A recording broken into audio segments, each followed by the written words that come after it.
Hello, everybody. This is going to be a different video than normal. Normally, I'm here just talking about the research and about different results and connections I'm finding.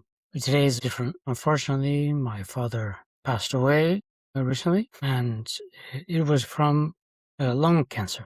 He started smoking when he was 14, and he continued to smoke until the day he died. Even with the lung cancer, he did not want to stop smoking.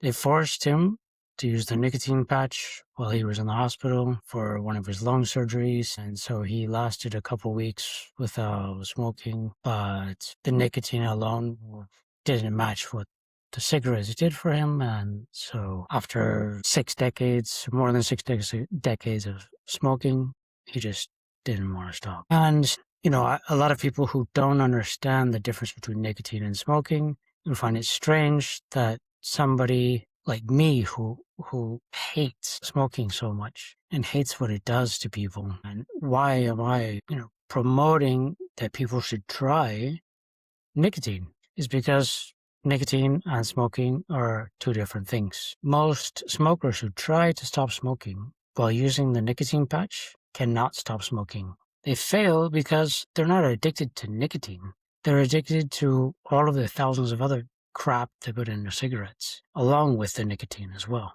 So it's a completely different thing. It's horrible.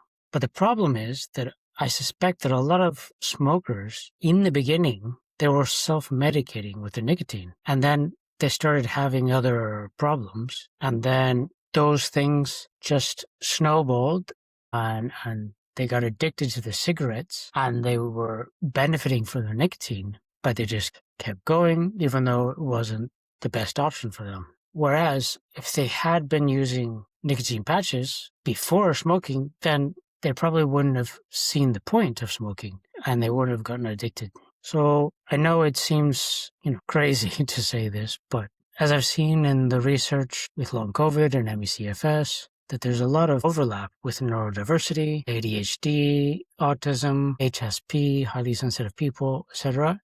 There's a huge overlap. There's also a lot of overlap between smokers and neurodiversity as well. If you're neurodiverse, you're more likely to be smoking.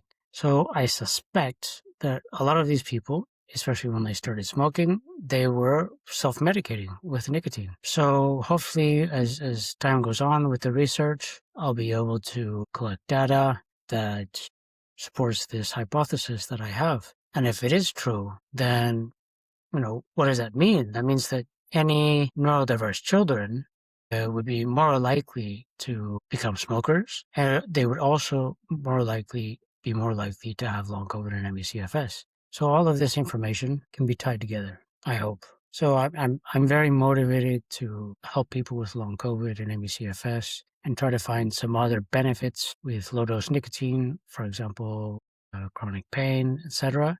But also, I think there's a bigger picture around smoking and addiction and people self-medicating, etc., that needs to be looked at as well. So long term, that's also a big goal of mine that I'm motivated for. All right, well, this is Troy Roach, citizen scientist. Remember, take care of yourself, and if you can, take care of somebody else too.